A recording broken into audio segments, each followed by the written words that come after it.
Estamos aqui reunidos em nome do Pai, do Filho e do Espírito Santo. Amém.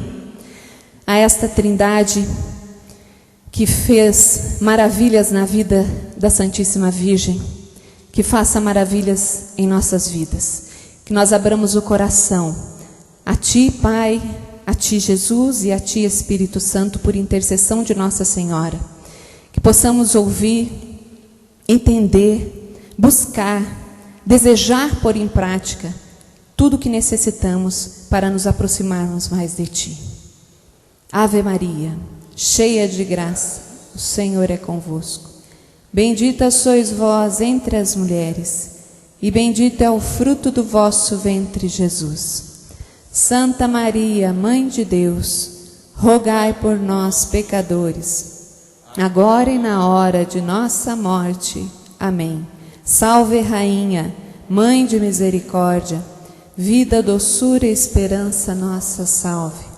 A vós bradamos, degredados filhos de Eva, a vós suspiramos, gemendo e chorando neste vale de lágrimas. Eia, pois, advogada nossa, esses vossos olhos misericordiosos a nós volvei, e depois desse desterro, mostrai-nos Jesus. Bendito é o fruto do vosso ventre. Ó clemente, ó piedosa, ó doce sempre Virgem Maria, rogai por nós, Santa Mãe de Deus, para que sejamos dignos das promessas de Cristo. Amém. Em nome do Pai, do Filho e do Espírito Santo. Amém. Podemos nos sentar?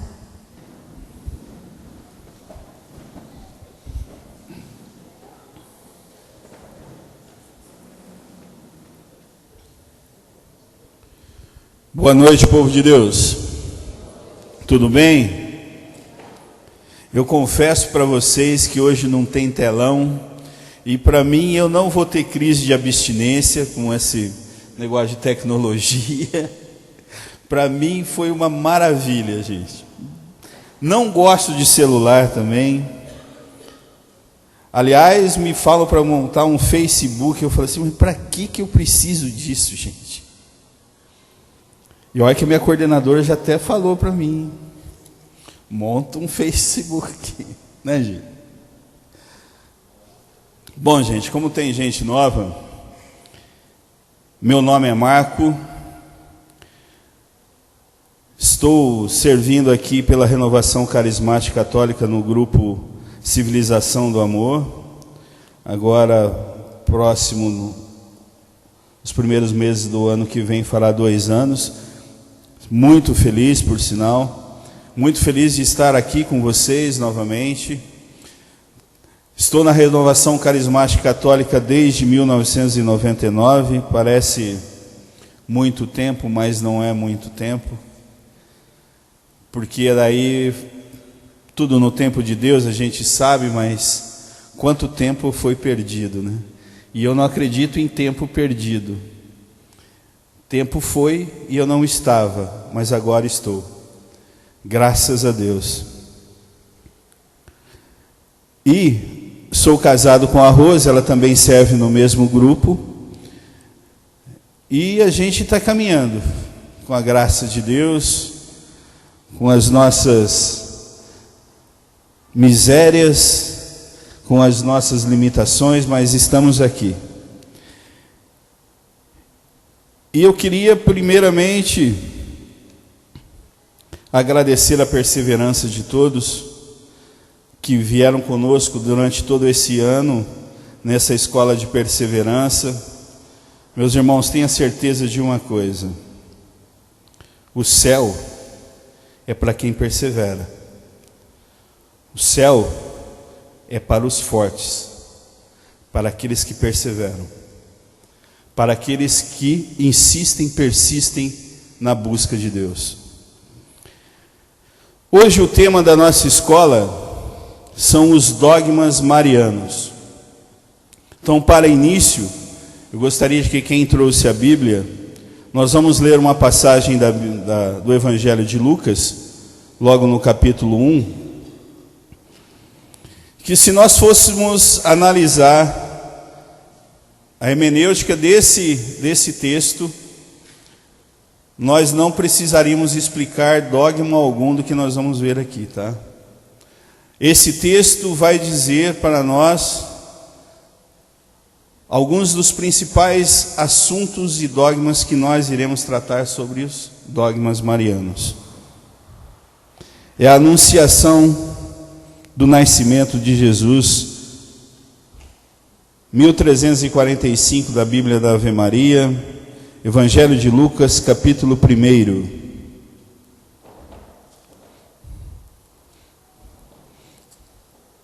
Bíblia de carismático para nessas páginas, sim.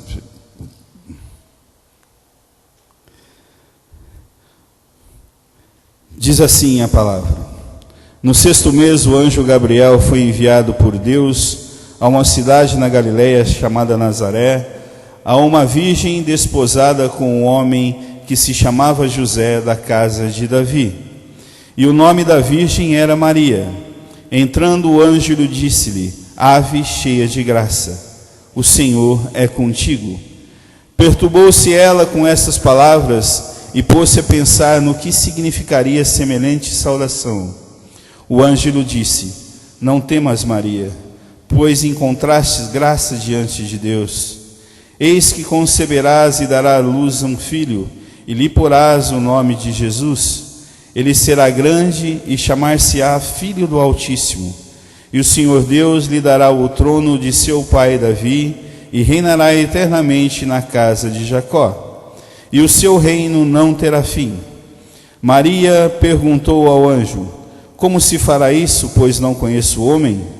Respondeu-lhe o anjo: o Espírito Santo descerá sobre ti, e a força do Altíssimo te envolverá com a sua sombra. Por isso, o ente santo que nascer de ti será chamado Filho de Deus. Também Isabel, tua parente, até ela concebeu um filho na sua velhice, e já está no 6º mês, que era aquela que era tida por infértil, porque a Deus nenhuma coisa é impossível. Então disse Maria: eis aqui a serva do Senhor, faça-se em mim segundo a sua palavra. E o anjo afastou-se dela. Palavra da salvação.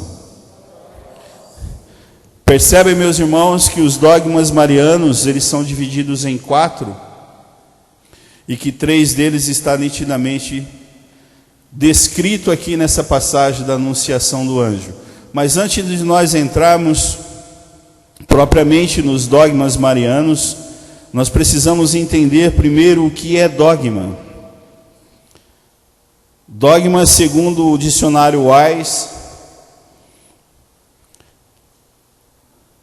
na teologia, ponto fundamental de uma doutrina religiosa, apresentada como certo e indiscutível, cuja verdade se espera que as pessoas aceitem sem questionar. O dogma, então, é uma determinação para que nós possamos, e não devemos discuti-los quando se tratar de dogmas referente à nossa fé. Então, ele não cabe discussão. Por que não cabe discussão?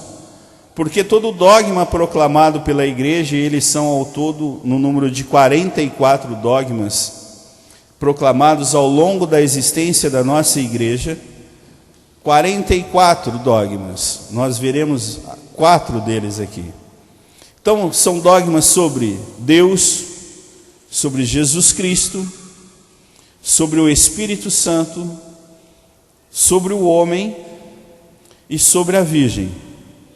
Então, são 44 dogmas, meus irmãos. E os dogmas proclamados, eles têm que estar conexos com a revelação divina ou anexados a essa.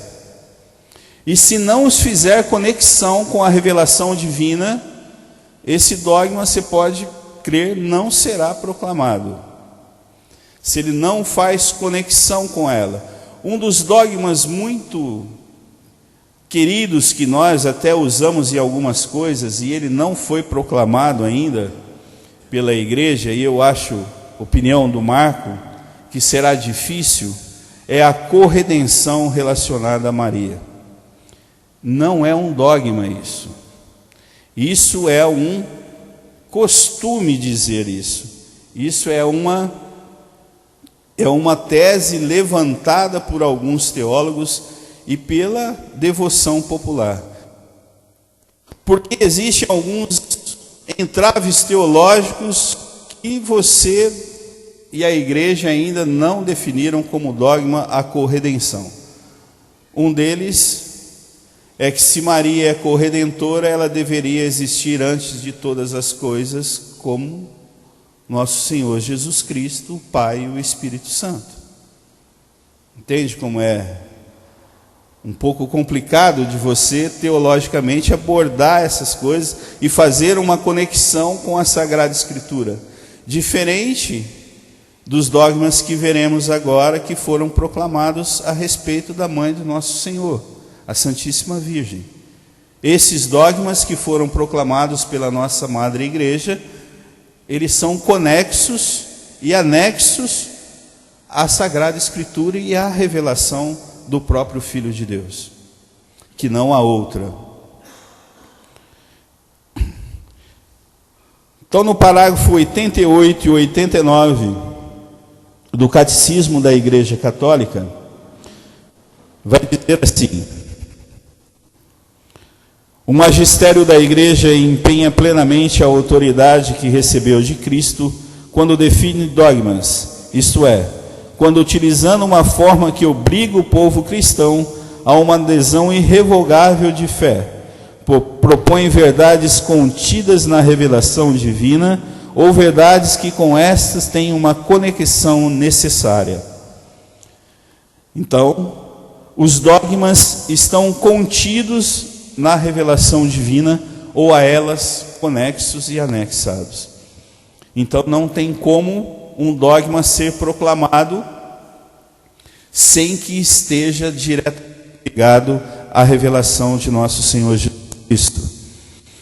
Nós sofremos muitas críticas em relação de sermos uma igreja dogmática. Mas aqueles mesmos que criticam, às vezes esquecem que alguns dogmas que eles mesmos defendem são as coisas que, por definição, a igreja, pelo seu magistério, que eram assim. Quer ver um? A Santíssima Trindade. A Santíssima Trindade é um dogma de fé. Porque, embora ela não esteja descrita assim nas Sagradas Escrituras, assim está conexo e assim contido na revelação. Aquelas pessoas que dizem que só a Escritura é a que vale, somente a Escritura que vale, cai por terra agora. Porque ali não está escrito Santíssima Trindade. Então a Igreja Católica, através do seu magistério, que o magistério, exercendo aquilo que Cristo deu ao magistério, que é a autoridade para dizer isso, diz que existe um Deus que é único, mas que Ele também é uma união. É a Santíssima Trindade.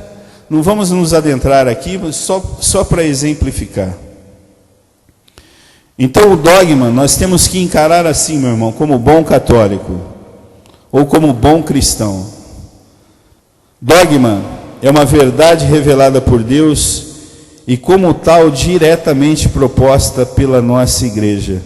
Os dogmas são luzes no caminho de nossa fé. E são luzes que nos dão alguns caminhos, e são luzes que vai nos fazer sermos cristãos melhor e entendermos a Sagrada Escritura com maior profundidade, aquilo que a própria tradução nos traz, aquilo que o magistério da igreja nos traz. Como disse, a igreja proclamou 44 dogmas divididos em 8 categorias diferentes. Algumas coisas eu vou passar assim bem, porque não posso falar sobre os 44. Eu elenquei alguns aqui, mas vamos lá.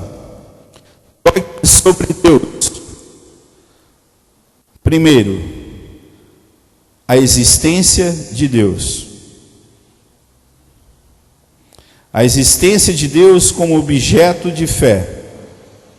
A unicidade de Deus. E esse um só, Deus é eterno. E a Santíssima Trindade. Esses são os dogmas proclamados sobre Deus pela igreja. Percebe que os nossos irmãos separados às vezes falam algumas coisas e defendem aquilo que a própria Madre Igreja já tinha estabelecido como tal, e eles pouco sabem. Ah, mas isso não está na Bíblia. Não, está na Bíblia, mas precisou ser esclarecido pela igreja. Dogmas sobre Cristo. Jesus Cristo é verdadeiro Deus e Filho de Deus por essência. Jesus possui duas naturezas que não se transformam nem se misturam. Cada uma das naturezas de Cristo possui uma própria vontade física e uma própria operação física. Jesus Cristo, ainda que homem, é filho natural de Deus. E tem mais, como o tempo também não está muito a nosso favor, um dogma sobre a criação do mundo. Tudo o que existe foi criado por Deus a partir do nada. Embora, logo nas primeiras linhas da Sagrada Escritura do Gênesis, estava lá que Deus habitava em luz inacessível e que tudo que ele tinha era o caos. Uma palavra grega bonita, né? Era o caos, era o nada. E ali estava o Logos, o Cristo e Deus. Então, a partir daquele momento, Deus cria o mundo do nada. Podemos ter alguns problemas no mundo secular sobre essa afirmação? É lógico que sim. Porque aqui nós defendemos o criacionismo e não o evolucionismo. Teremos problema? Teremos problemas. Mas o que conforta e o que eles não conseguem sair é de uma teoria. O evolucionismo não passa de uma teoria.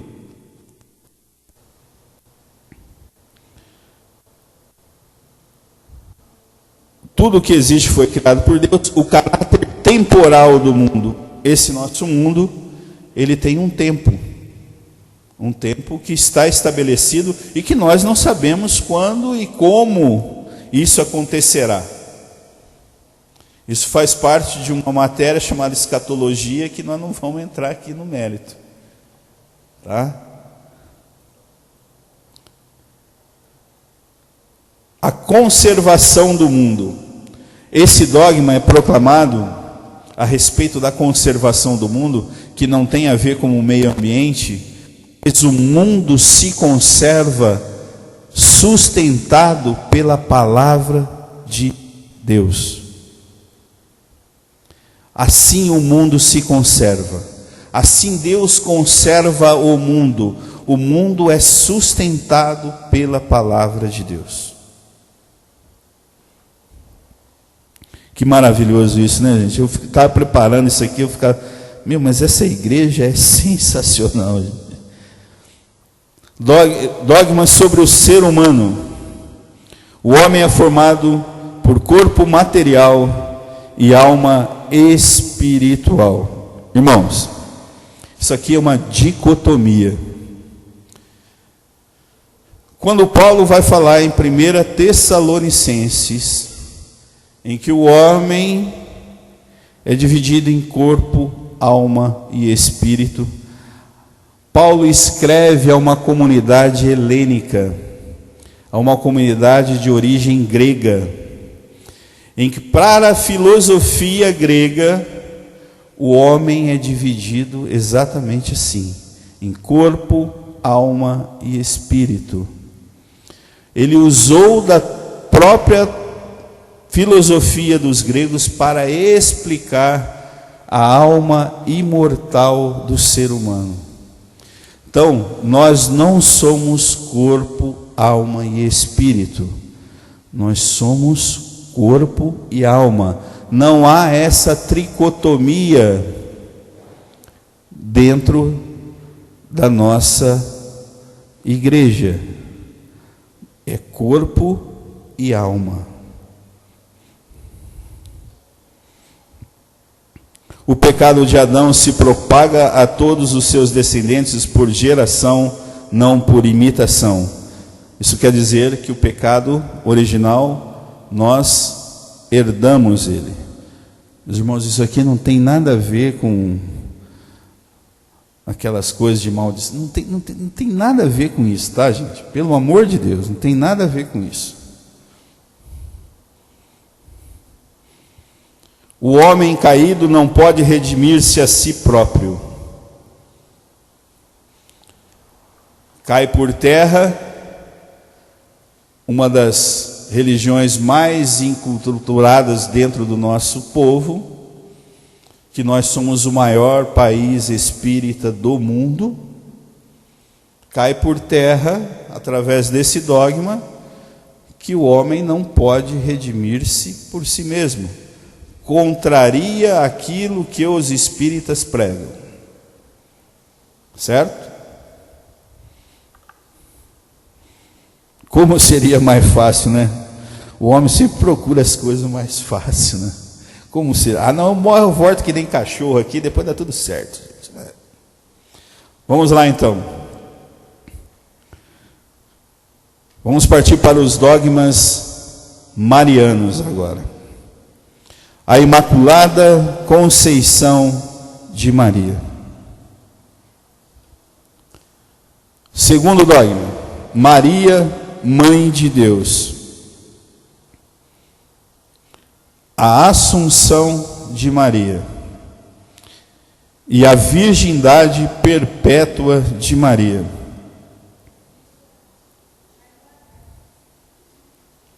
Vamos lá de novo? Vamos de novo. Os universitários aí. Primeiro dogma, a Imaculada Conceição de Maria. Segundo, Maria, Mãe de Deus.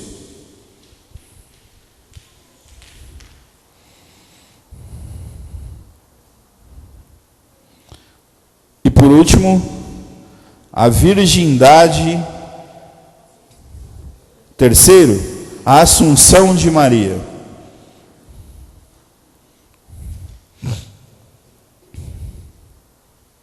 E o quarto, a virgindade perpétua de Maria.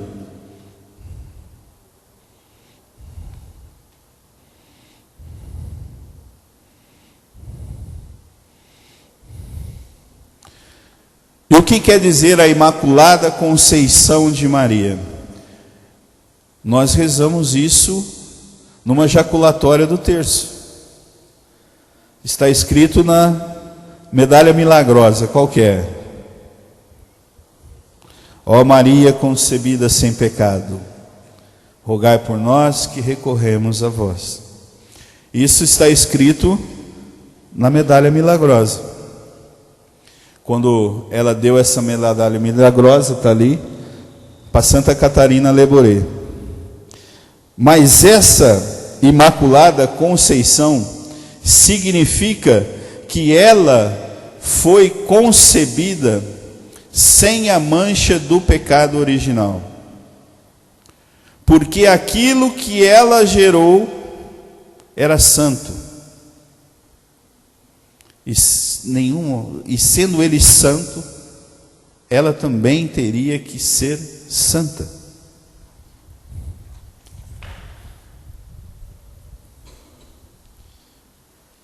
Então, esse dogma foi definitivamente proclamado em 1854 pelo Papa Pio IX, na bula inefabilis Deus.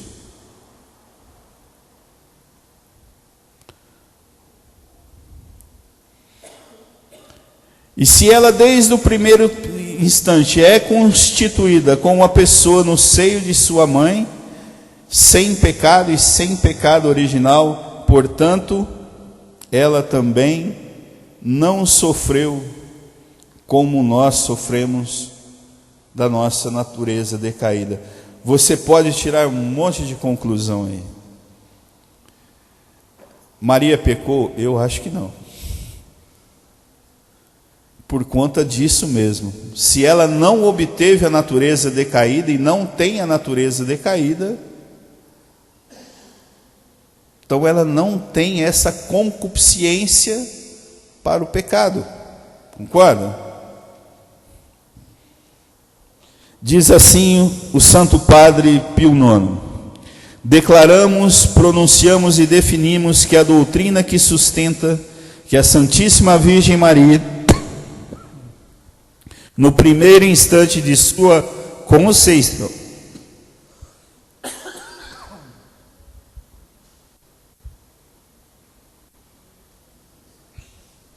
desculpa aí, gente, foi por singular graça e privilégio de Deus onipotente, em previsão dos méritos de Cristo Jesus, Salvador do gênero humano, preservado e imune de toda mancha de culpa original.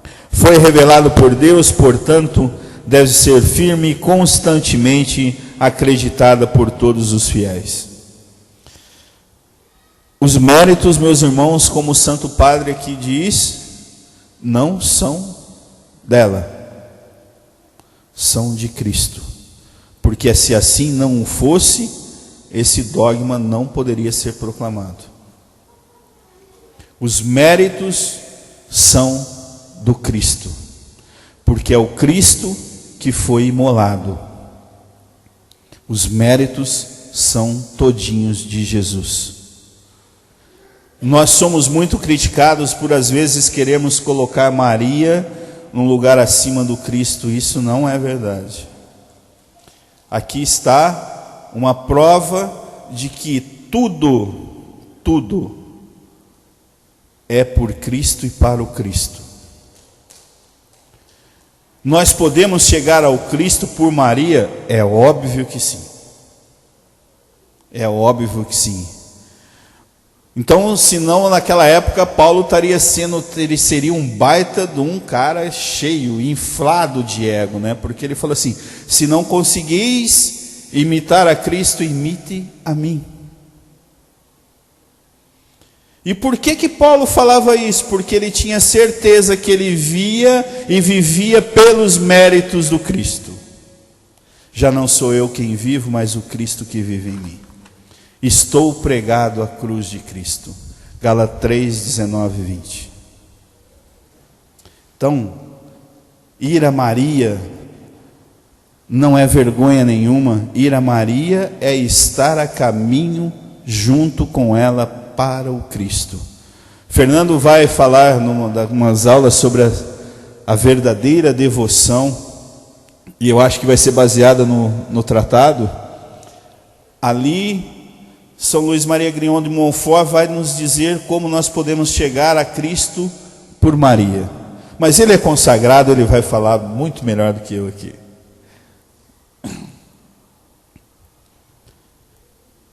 Então vamos lá.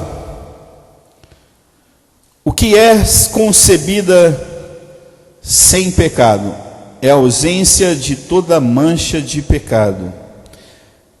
Lema da graça santificante.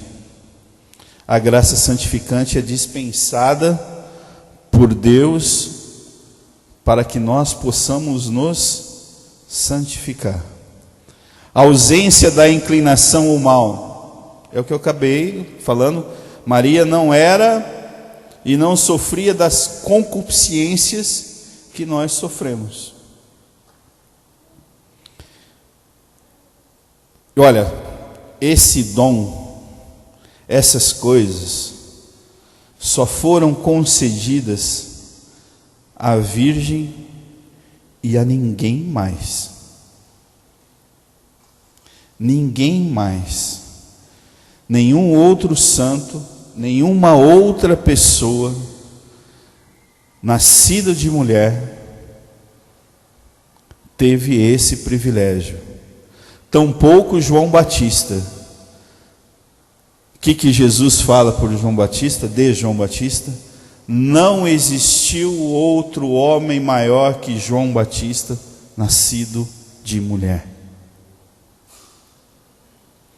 E só Maria pôde ser declarada concebida sem pecado, a Imaculada Conceição.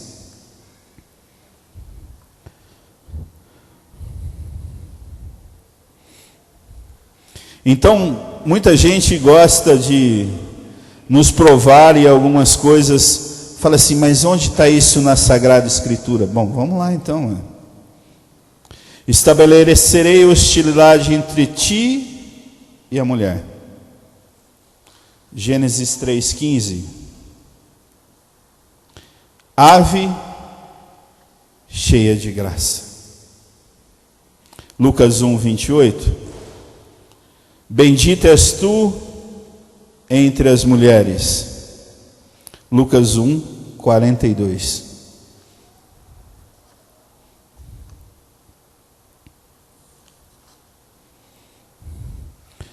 Os padres da igreja ainda chamavam Maria, padres da igreja. Nós podemos entender temos que entender que é o período da patrística, os primeiros padres da igreja. Vamos lá, vamos citar algum: Clemente de Roma, Orígenes, Policarpo e mais alguns outros. Eu particularmente gosto muito de Policarpo. Quem me dera um dia ser um homem como ele, mas vamos lá, estamos na luta, né, Fernanda? Uma leitura que eu indico, vocês procurem assim, o Martírio de São Policarpo. Você vai ver que coisa magnífica que era aquilo, que foi aquele, vamos dizer assim, a morte ali não tinha sentido de ser, não era morte aquilo. É maravilhoso. Bom, mas nós não vamos falar sobre Policarpo hoje. Vamos lá, Maria, Mãe de Deus.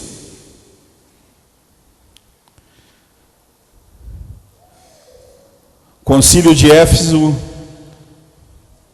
em 431, sobre o Papa São Celestino I, definiu solenemente que, se alguém afirmar que o Emanuel, o Cristo, não é verdadeiramente Deus, e que, portanto, a Santíssima Virgem não é mãe de Deus, porque deu à luz segundo a carne do Verbo de Deus feito carne, seja excomungado.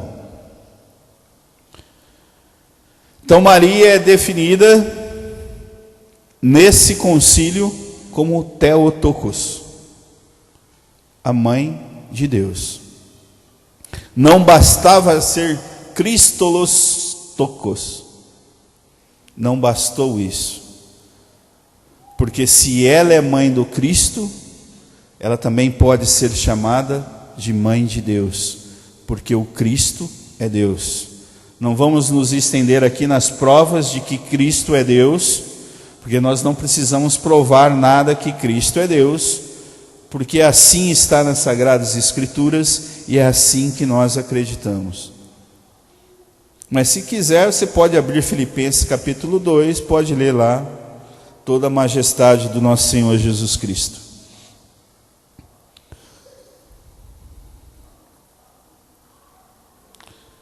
Então Maria é a mãe de Deus. A Constituição Dogmática Lumen Gentium vai dizer assim: desde os tempos mais remotos, a bem-aventurada Virgem é honrada com o título de Mãe de Deus, a cujo amparo os fiéis acodem com suas súplicas em todos os seus perigos e necessidades. Essa Constituição Dogmática faz parte do compêndio das constituições dos documentos relativos ao Vaticano II, o grande concílio, que foi uma divisória de águas na nossa igreja, uma divisória para que nós pudéssemos ser de novo abertos à ação do Espírito Santo dentro da nossa igreja, uma verdadeira revolução em termos de liturgia, daquilo que nós, como de pastoreio entre os sacerdotes e o povo, uma revolução, no bom sentido, e não era uma revolução comunista. Maria, Mãe de Deus. Meus irmãos, nós não podemos dizer que Maria nasceu antes e existiu antes dos tempos, tá? Só reafirmando aquilo que foi dito.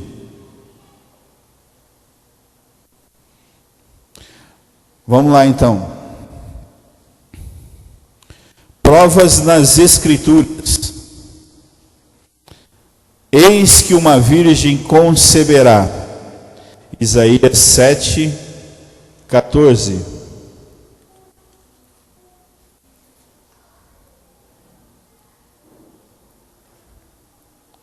Eis que conceberás. Lucas 1:31. O que nascerá de ti? Lucas 1:35.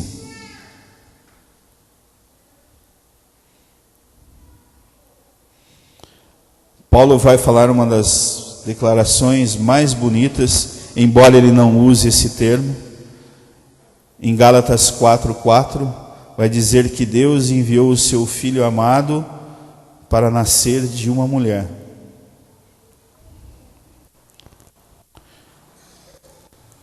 E Cristo, que é Deus, Romanos 9:5.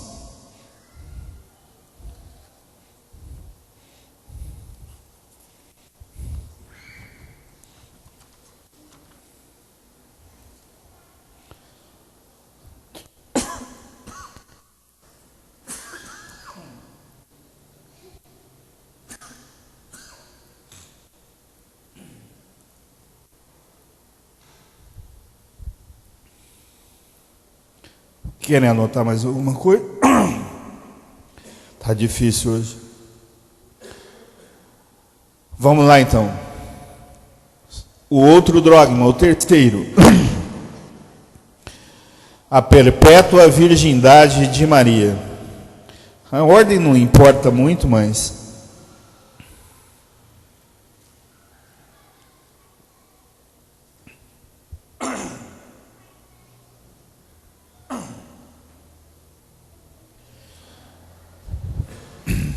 e o que ensina esse dogma para nós? Ensina que Maria é virgem antes, durante e depois do parto. Meus irmãos, há que se entender que ela ficou e permaneceu virgem por mistério, também no sentido biológico, tá?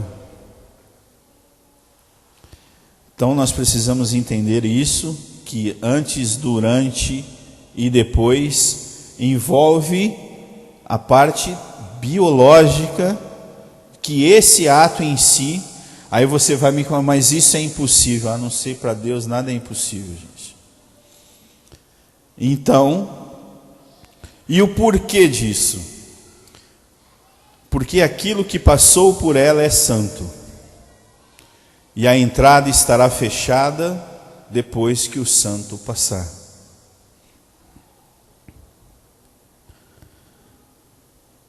É dogma mariano mais antigo das igrejas católica e da oriental ortodoxa, afirmando a real e perpétua virgindade, mesmo no ato de dar à luz o Filho de Deus feito homem. Catecismo da Igreja Católica, parágrafo 499.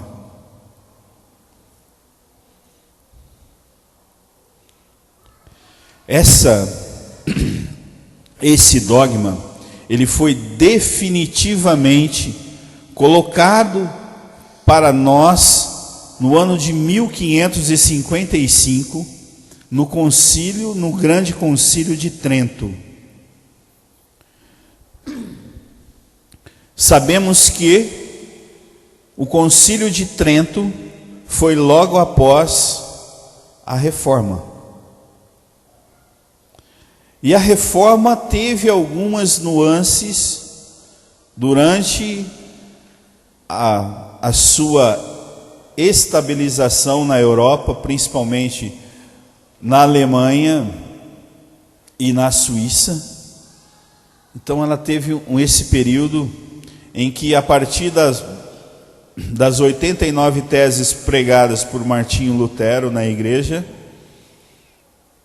até o Concílio de Trento, houveram discussões já a respeito disso, a respeito do culto a Nossa Senhora. Martinho Lutero, ele prevenia que jamais Maria poderia ocupar o lugar do Cristo.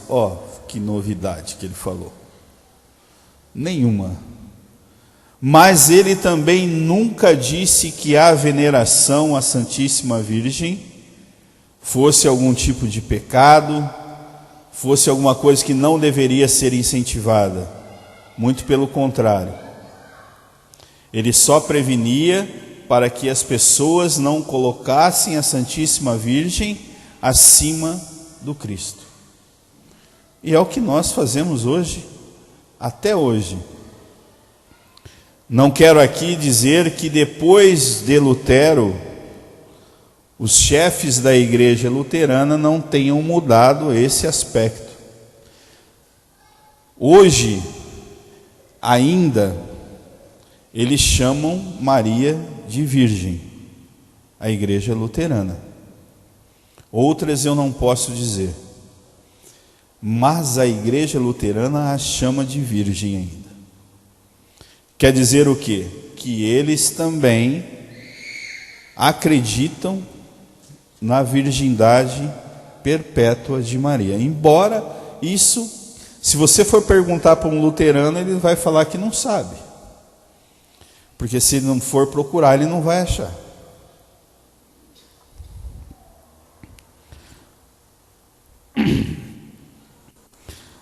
A virgindade perpétua de Maria, primeiramente, foi levantada no Concílio de Latrão em 649.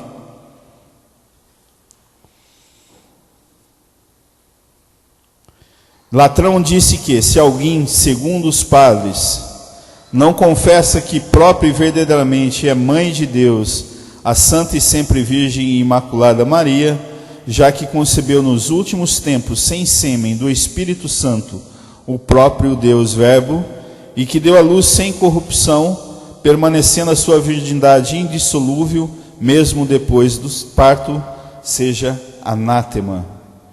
É pior que ser excomungado isso, gente. Um anátema é aquele que é um pária, que ele vai ser excluído de toda a convivência, de tudo que é em relação ao sagrado. Paulo chama de anátema uma das pessoas que não queriam deixar as outras crescerem. Ele falava assim, que essa pessoa que não deixam os menores crescer, seja anátema. Vamos lá então, para o último. O último é o mais criticado dogma que foi proclamado pela Santa Igreja, que é a Assunção de Maria. Nos primórdios da Igreja, existia sempre uma coisa chamada a dormição de Maria. E o que era a dormição de Maria? Vamos lá.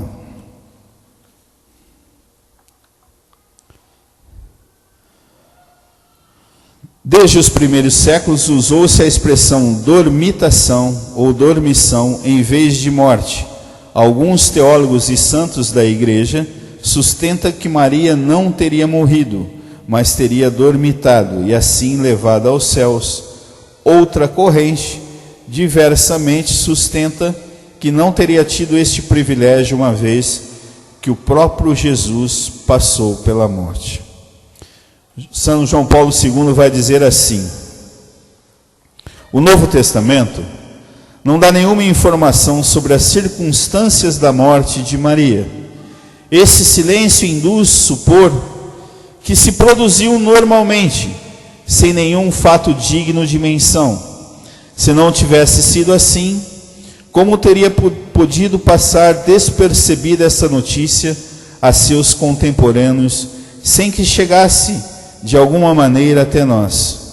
No que diz respeito às causas da morte de Maria, não parecem fundadas as opiniões que querem excluir as causas naturais. Mais importante é investigar a atitude espiritual da Virgem no momento de deixar este mundo. A este propósito, São Francisco de Sales considera que a morte de Maria se produziu como efeito de um ímpeto de amor. Fala de uma morte no amor, por causa do amor e por amor. E por isso chega a afirmar que a Mãe de Deus morreu de amor por seu Filho Jesus. Qualquer que tenha sido o fato orgânico e biológico que, do ponto de vista físico, lhe tenha produzido a morte, pode-se dizer que o trânsito desta vida para outra foi para Maria um amadurecimento da graça da glória, de modo que nunca melhor que nesse caso a morte pode conceber-se como uma dormição. Por isso que o homem é santo. Então quer dizer o seguinte, que não importa como Maria morreu, importa que esse dogma diz para nós daquilo que viveremos um dia. A elevação de Maria em corpo e alma incorruptível para o céu é a antecipação daquilo que acontecerá conosco. Essa antecipação que nós teremos, assim como Maria teve na sua assunção, foram pelos méritos do Cristo. Não porque ela foi concebida sem pecado, não por nada disso, porque esse dogma é a junção e a razão de todos os outros. Todos os outros se confirmam nesse, porque não adiantaria ela ser a mãe de Deus, não adiantaria isso ou aquilo, se ela não tivesse vivido pelos méritos do Cristo. Então a assunção de Maria nada mais é do que todos esses dogmas juntos. Qual que são os fundamentos para esse dogma? São João Damasceno, no século VII, convinha que aquela que no parto havia conservado a íntegra de sua virgindade, conservasse sem nenhuma corrupção seu corpo depois da morte. Esse dogma, ele foi proclamado, ele é recente, ele não é muito velho, foi do século passado, por um papa que o mundo secular quer porque quer fazer com que ele tenha algum relacionamento com o nazismo, mas isso é uma verdadeira bobagem. É o Pio XII. Em 1º de novembro de 1950, ele proclama solenemente o dogma da Assunção de Maria ao céu. Na bula papal Munificentissimus Deus,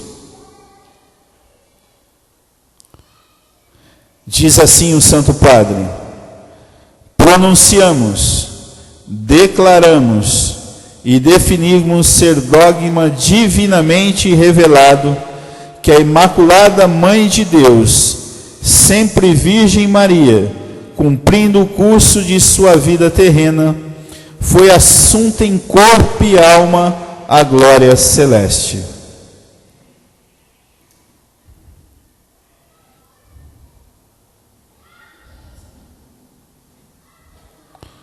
Então, meus irmãos, isso quer dizer que depois que a vida de Maria acabou aqui, seu corpo não sofreu nenhuma corrupção, seu corpo não sofreu a putrefação, e ele está dizendo com esse dogma e antecipando aquilo que irá acontecer conosco. Nós seremos glorificados em corpo e alma. É o que nós esperamos, né? O essencial do dogma é que a Virgem foi levada ao céu em corpo e alma, com todas as qualidades e dotes próprios da alma dos bem-aventurados. Se entende melhor esse dogma se você relembrar duas coisas. Maria foi isenta do pecado original e atual. Concorre dizer que isso, Maria não pecou. Teve a plenitude da graça. Gente, plenitude é o todo. Plenitude é aquilo que não fica nada de fora. Está tudo incluso.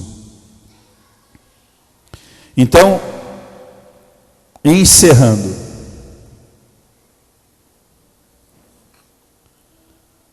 Foram os 4, né?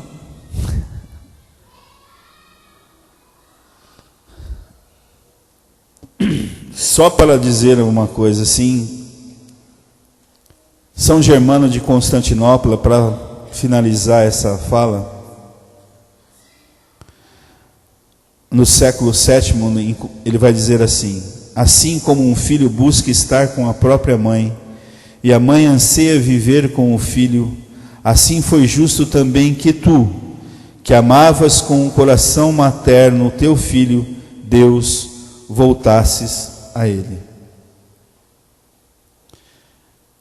Portanto, o fundamento desse dogma é a consequência de todos os outros anteriores. Maria antecipa aquilo que para nós um dia será realidade, e foi e é realidade para ela. Quero encerrar aqui agradecendo vocês. Nesse módulo eu não volto mais aqui à frente, vai ser o Fernando e o Beto, e mais um cara fraquinho aí que vai vir dar aula para nós, o Padre Paulo, né? O Padre Paulo vai vir dar aula para nós. Mas no telão, já, gente?